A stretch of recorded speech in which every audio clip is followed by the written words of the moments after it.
On Discord today with I'm So Bad. But you never know. On a scale of 1 to 10, how hard are you going to flip the table if there's technical difficulty? Ooh, it's got to be a 10. Yeah, solid. Not because I'm worried about creating additional work for you, but for our guests. If we said to them, hey, we don't have any of the audio, that would bother me. Not asking you to re-record.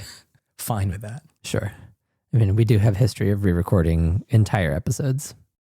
I don't have a shots fired button on the board, or I would press that. I'm Hunter Pence, and you're listening to the Misplay podcast. Oh, yeah.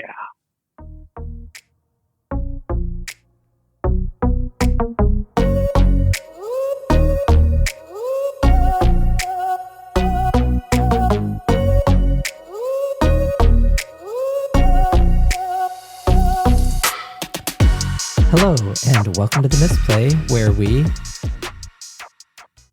have to send out replacement cards because they were printed upside down. My name is Mark.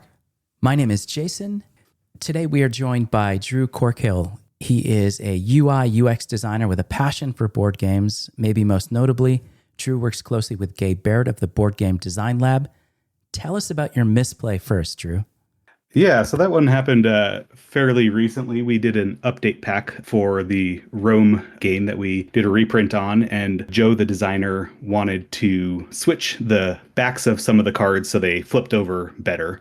So we got it correct in the game, but in the update pack, the printers decided to not do what we asked them to do by flipping them the opposite direction and did them like they were for the game. And so everyone who got an update pack got their cards flipped the wrong way. And so we're currently working on sending them back to all the backers with the cards in the correct orientation, so they'll have a better experience. That sounds like something that is likely to happen to us at some point along the way for us. I would say that, Mark, but you're right. Drew, here at the Misplay, we love working on our elevator pitches. Give us your pitch. What do you do within the board game design space, and what are you currently working on? Keep in mind, Mark and I are super awkward in elevators. Ding. So I'm the graphic designer for the Solo Game of the Month series from Best with One Games, where we crowdfund a small solo board game on GameFound every month. I'm also a game designer with one published game called Small Time Heroes, which is a roguelike deck builder inspired by Slay the Spire. And I've done most of the games that Gabe Barrett has made, give or take a couple. We're definitely going to want to hear more about your personal game. I'm a big Slay the Spire fan, and I just got my sister ridiculously addicted to it over holiday break. It is a very easy game to get addicted to. I didn't know that. Mark, have you been playing mobile or do you play in person? I play the digital game right now. I've played in person. I really like it too. Before we get to the thing with Drew, today's episode is sponsored by Grimmeth and their debut game, Vermin. In Vermin, you'll trap, bait, repel, and exterminate your way through a swarm of mischievous critters as you race to avoid infestation. Don't be the last to rid your house of vermin. Vermin is launching soon on Kickstarter, and you can get in early. Just visit their Kickstarter pre-launch page and click Notify Me on launch. Mark signed up last week. I signed up a couple weeks before that. It's a snowball effect. Get on board. Head over to Kickstarter and type Grimmeth or Vermin. The Thing. I wish we had bumpers, Mark, but we don't. I'm just saying the thing. Today's thing is walking away from our conversation with Drew with a better understanding of what is feasible and what is possible for us as we bring art into our game. Drew, thank you for joining us. Hello. Hey. I know from other podcast conversations you've had, Catan and Carcassonne were among the first board games you were playing, but I also know that you played competitive Hearthstone. But my real first question for you is, did you ever play Eternal? I did a little bit. I quit Hearthstone for a little bit after it got a little too addictive for me, and I decided to just put it away. And so I decided to, of course, pick up another collectible card game. I chose Eternal. I played it for, a couple weeks, maybe a couple months, and it was great, but didn't really get too into it and kind of put away digital card games after that and haven't really gone back to them. That's fair. We have alluded to before, but we played a lot of Eternal card game along the way to this project that we're currently in. And I think we've both hit the point where we have also set it on the digital game shelf and occasionally dip our toes back in when we need a quick dose of nostalgia. The Misplay previously was an Eternal card game podcast. I wanted to take today, hopefully, what is going to be a unique approach to our series of interviews this season. And Mark, I need a better name for it because I only currently have Noob Series. Really, that's your question series? And Clueless. How about falling in their footsteps? Falling in, not following in.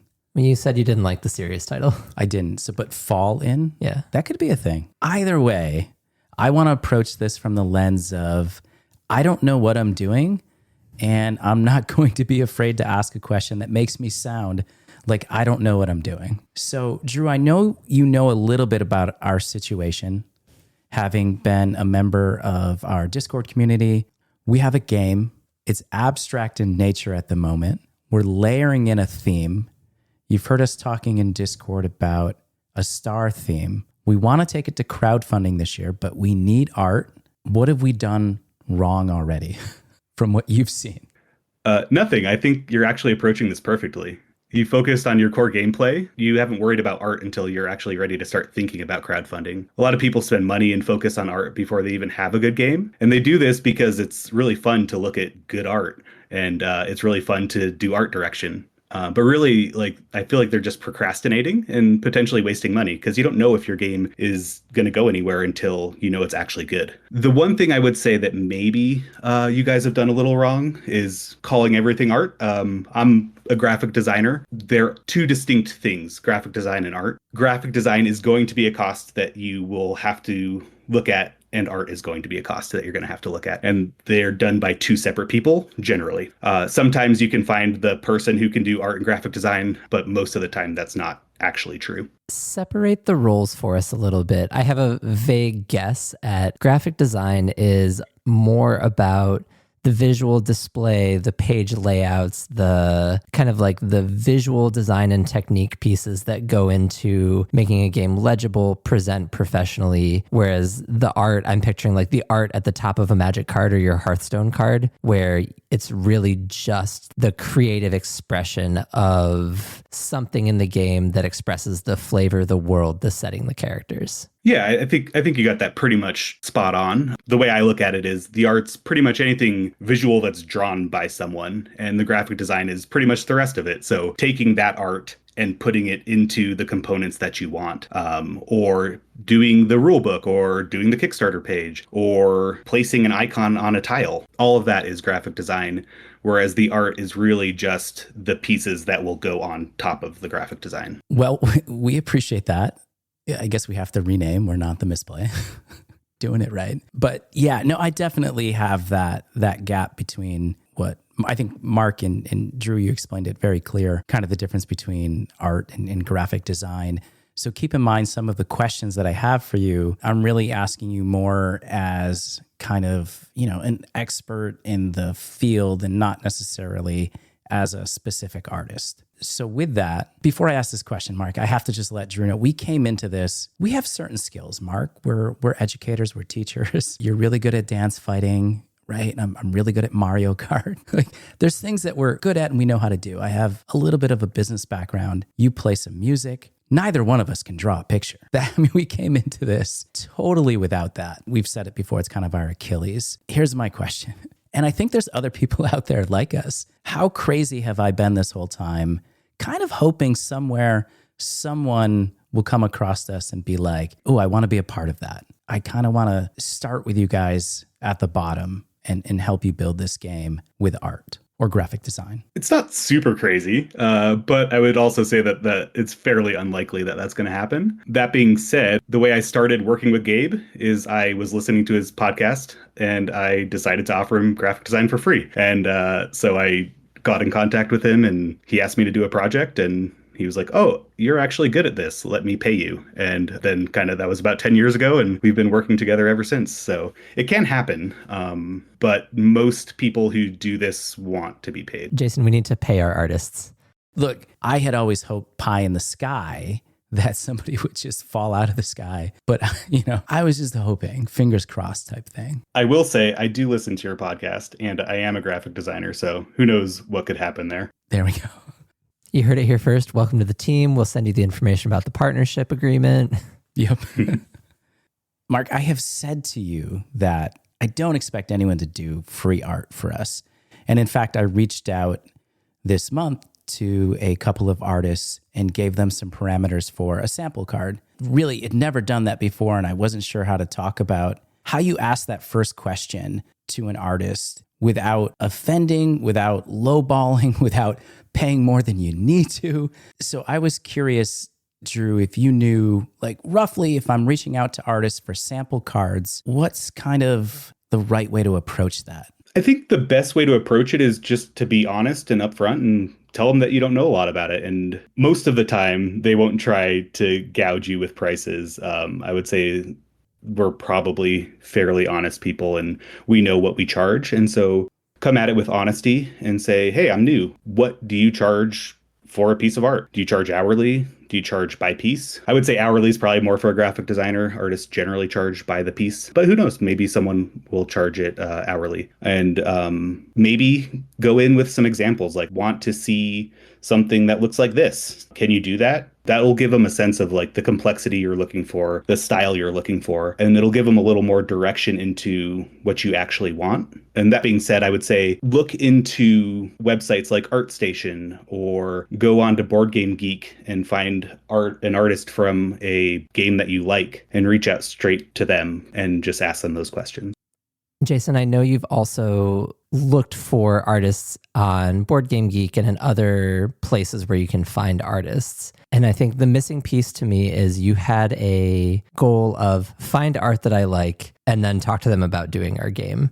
I'm wondering, for me, I think where I would want to start is, well, what art do we need for our game? And maybe, Drew, you can share some insight with us either about broadly the process, or if you want to share with examples from your game how you approach this. But when you're looking to identify what you need art for in your game, I think that's the starting point that I would aim for. So how do you go about itemizing what you need art for in your games or in a game generally? Yeah, I think the best way to do it is figure out all the components you have and then decide what should have art on it. Obviously, you're going to have a box that's going to need art. Your tiles likely need art. You mentioned cards. I don't know if you have cards, but those will possibly need art. Get your game and categorize it and break it down into components and what needs art and what doesn't, or what needs art and what needs graphic design, if you want to go there. And approach the artist with a good understanding of what you want. To me, your game is abstract in nature, which means it's going to probably have a lot less art than, say,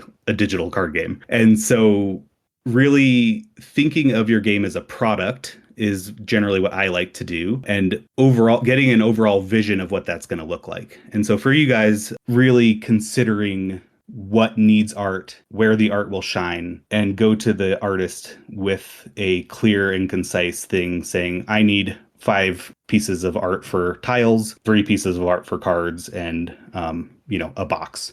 Can you do that for me? Or for my own graphic design, when I get approached by someone, oftentimes they'll come to me and just say, hey, I need card art or card designs. And I will say, okay, well, how many card frames do you need within those? And a lot of times they won't even have thought of that as being something different. They'll think that I just need card design, so that's the same thing. But if someone asks for a card frame for a single card, it's very different than someone asking for 50 cards that have 20 card frames. That would basically 20 times the cost of the game, because each card frame is a new design. Yeah, so really thinking about exactly what you need and being concise with the artist when you approach them. This could be a bad question. But again, that's the whole point of this series and, how I'm framing this, because I am thinking about other designers as well. I'm going to give you a quick breakdown of what we're looking for. We need a logo. We need a box. We need tile art.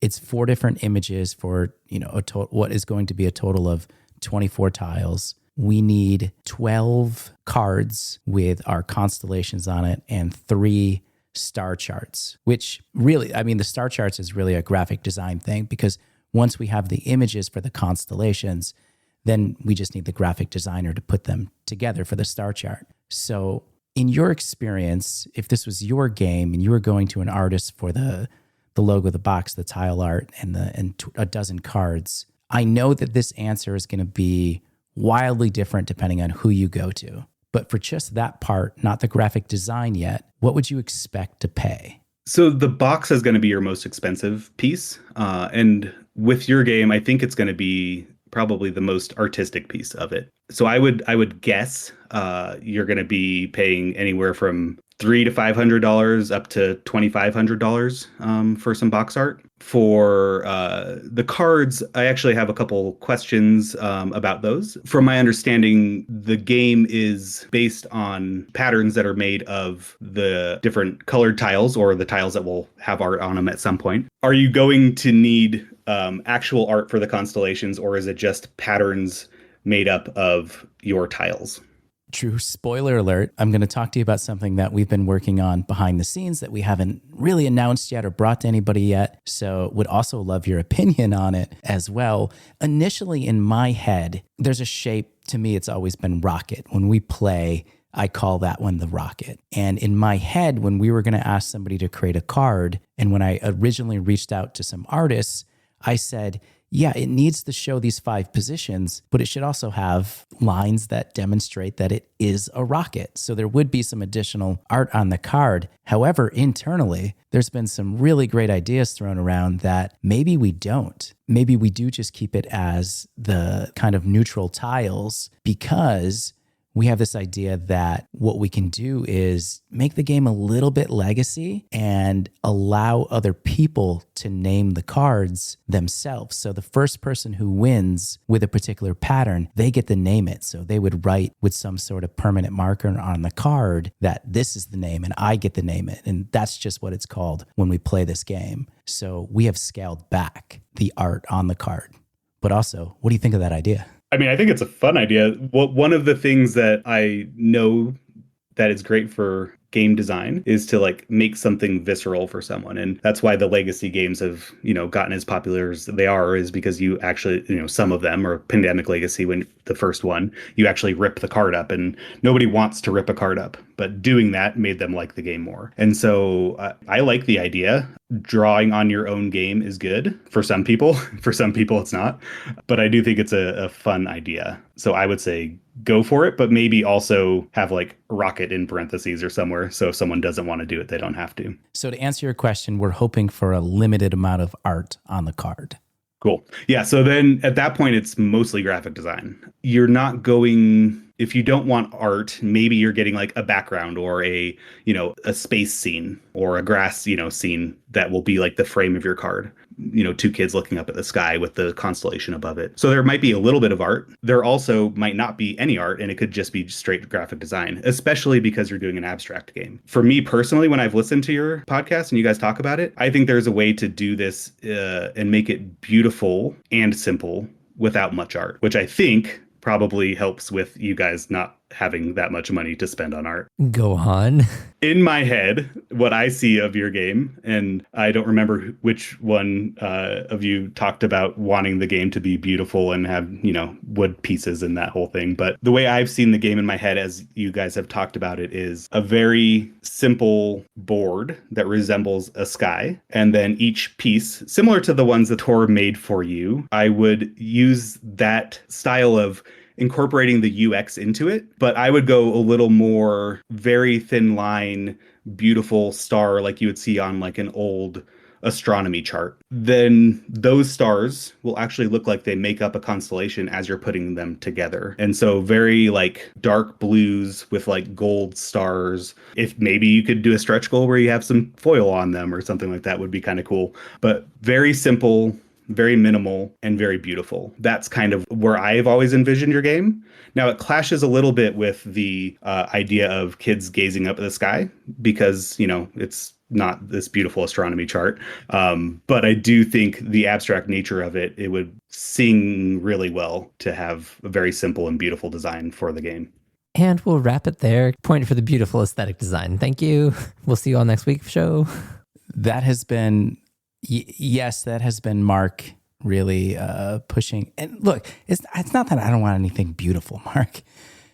I didn't want the cost of this game to be over $5. That's where I was. Where would the cost of that game be, Drew? A lot of it depends on like the components you choose. From an art perspective, not a lot. Like a graphic designer can make icons for you fairly easily. You're going to pay, I don't know, $50 for each of them maybe versus, $100, $200 for, some beautiful card art. And so I think you can get away with it fairly cheaply if you approach it from the beautiful graphic design aesthetic versus a very illustrated version of the game. Okay. The last question I have around price is then, we move over to a graphic designer who's going to take a look at the rule book. They're going to move the art around on the cards and help us shape what that looks like. Mark, we've just paid $2,000 for the box. I know you're not happy about that. I heard 300. There was a range. I want a nice one. How much do people typically charge for something like that, for the rule books and in the graphic design for a game like ours? Yeah, the rule book is honestly for your game. I think the rule book's going to be one of the more expensive pieces. It's going to take a lot of time to lay out the type and do the examples. It's fairly time consuming and. I generally charge by the hour. I think most graphic designers do as well. So I like to quote in like a range of hours and then you multiply it by the hourly rate. So I charge, generally, I haven't actually charged much for freelance work recently, but generally like $80 to $100 an hour. I would say a rule book, if you guys are, which you seem to be, are very well organized and have everything ready to go. A rule book is probably going to take 5 hours, maybe. That's probably a decent range, but it could go up to 10 or go down to 3, somewhere around there. So yeah, you're looking at $200 to $500 for your rule book, potentially up to $1,000 or so, but likely not. And then, the star charts aren't going to take long, maybe 30 minutes. Your tiles aren't going to take long. I would say like overall, your game's probably going to only take 5 to 10 hours of graphic design, would be my guess. With the, not counting the rule book. So what I'm hearing is if we do go sparse on our art and graphic design, we might be able to go a little deeper into the budget for nicer components. Yes, although what I'll say about that is art is upfront cost, whereas components will be after you fund, and so they don't actually connect that well together. Because you're going to pay for your art before your game's kickstarted, or at least some of the art, depending on your approach. And then once you realize how much money you have from the campaign, I think is where you can determine your component quality. Obviously, you want to go into the campaign knowing what you want, and you can do stretch goals of like, yeah, these are the bakelite tiles versus the cardboard ones, and maybe there's a stretch goal to hit those. But I don't actually think art and component quality go hand in hand for the price. We're glad you're here to clarify that for us. Drew, I don't know if you know, but one of our goals this month is to submit our game to Cardboard Edison. Have you ever submitted a game to that contest? I submitted Small Time Heroes, actually. I didn't make it to the final round, but the game is now published, so I guess losing's okay as well. I've watched some of your videos where you do a gameplay where you play the game with other people. That is a really cool game. I think you would really enjoy playing that, Mark, especially since we talked about Slay to Spire. And I know that was an inspiration for you, Drew. What would you say to us as we do something like that? And right now in the initial stage, you just have to submit a video that talks about your game. What would you say we should prioritize right now when we're showing off, the components and some of the gameplay from an art graphic design perspective? One of the good things about the board game design industry is most games look pretty horrible before they're published. So I would say, don't even worry about it. Your game looks good as it is, especially if you're using Tor's icons that he made you. They're not going to care if you have beautiful art or if you have what you have right now. What I would prioritize is really thinking about the UX of your game and trying to make sure that everything is in the right place to make the game as accessible as it can be to a new player. The new player experience is something that we've talked quite a bit about. Our testing friends and partners are much more proficient gamers than we are and very familiar with our game at this point. What has your experience been, or what are your thoughts on how do you get new players to test your game to kind of vet that recommendation and understand how accessible the game is to new players? It's probably a better question for a graphic designer, which I guess I am. What I would say is watch what they're doing when you're playtesting. And if someone is looking at your card and like staring at it for a second and confused by what they're supposed to do, then that's a clue that maybe the way you have your information laid out isn't that accessible or isn't that great of an experience for the person playing. Maybe there's ways that you could make it more clear to them. And so if you make a change and another new player sees it and immediately does what they're supposed to do, then you'll know that change worked. But also maybe it's something like showing a graphic designer what you have and saying, hey, like, does this look like it could work well?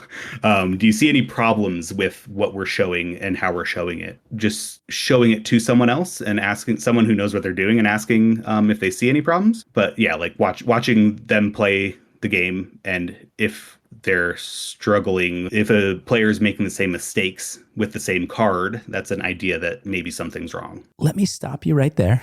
I'm holding one of our cards. The area that I think you're talking about that applies to us right now, our cards are very simple. It has the 5 pattern constellation. And then we've been using for a long time, we just have a red line on the bottom of the card. That is to help people orient themselves to how they should be making the pattern, because you can only make the pattern one way, and it gets a little confusing when the board rotates in our game. The star chart doesn't rotate. So what we do is we have a red line on the star chart, and that is down. And no matter where you're sitting at the table when you play the game, whether you're across from your opponent or to the side of them, you just match that red line to the star chart, and then that's how you make your pattern. We've encountered some new players and they didn't understand that red line means that's the way it has to be on the board.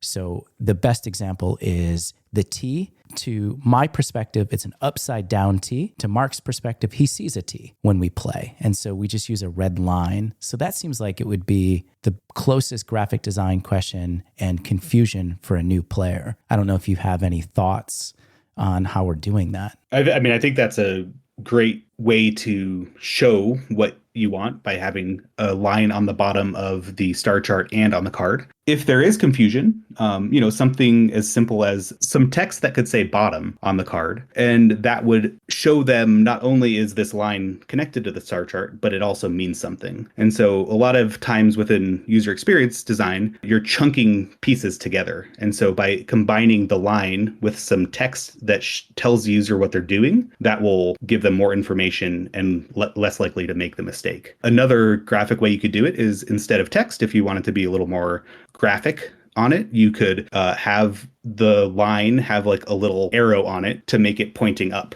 And so now you see a line, but it has an arrow pointing up on it, showing that it's the bottom. So those could just be 2 small things you could do to orient the user a little better to what you're trying to show them.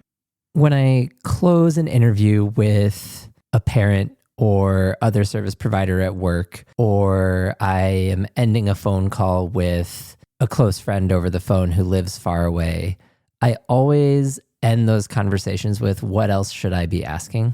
Drew, what else should we be asking in the spirit of, we're on this path, we're traveling this road to crowdfunding. We are certain there are things that we don't know, and are certain there are things that we're going to be missing.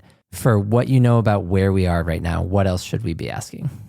I think you should be asking, who is our target audience and what do they want in a game like ours? Figure out exactly the style of games that they like and try and have your game be that. You're so right.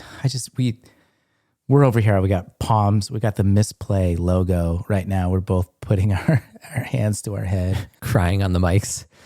You're 100% right. That's just like so spot on and what we needed to hear from somebody, because I do feel like that is definitely something we have omitted as we've designed this game. I would say it's probably the biggest misplay, the biggest misstep for us is we have kind of lost who that is. Did we ever have that? Well, that's the problem. So episode 4, maybe, I don't know. We should definitely have an episode where we're talking about who our audience is. Thank you, Drew. I agree. That brings us to the other thing, Mark. We mentioned it in the last show, but I want to remind listeners that we have made our crowdfunding roadmap public facing. You can go into Discord, you can check it out. And there's two reasons. It's one, we're on this quest to show you how we made our game.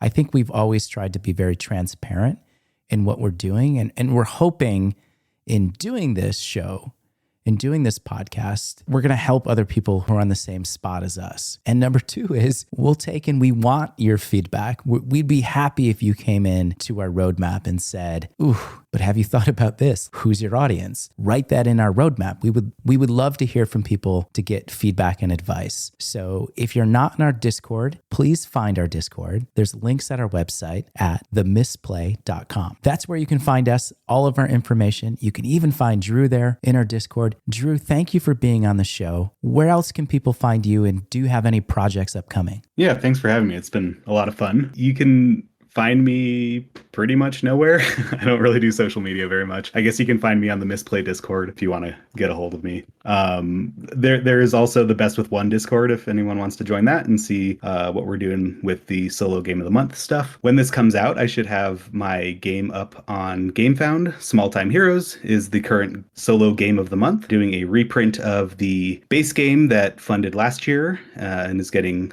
some fairly good reviews, which is awesome. And there's also going to be an expansion with some new bosses and new heroes for that. So yeah, if you want to check out a small version of Slay the Spire that I put a lot of work into, yeah, go check that out on GameFound. Thank you again so much for joining us. We know it's a big ask to have people join us on one from out of your busy schedule and two on our kind of night owly times that we tend to record. Yeah, thanks for having me. It's just been a lot of fun. Hope to talk more about graphic design with you guys. The Misplay podcast is brought to you by Howley Boy Games. Consider donating at buymeacoffee.com/themisplay. We'd like to express our humble gratitude and recognize any level of support here on our list of sponsors. If you'd like to become a featured sponsor of the show, find our form at themisplay.com/sponsors. Are you going to read this whole list of questions? None of these questions are about art. Yeah, they are. There's the cold open. What do you mean none of those questions are about art? The way it's set up. We want to take it to crowdfunding. There's no mention of art in the setup to leading up into the questions. And then it's broadly, what have we done wrong? We don't have a budget. I see number 3 talks about art. I guess number 4 talks about art. Well, this is where you're going to come into the podcast at some point. Can you move us that way then? Sure. Aren't you glad I'm here? I guess. I thought I was talking about art. Maybe I missed something in all the preamble.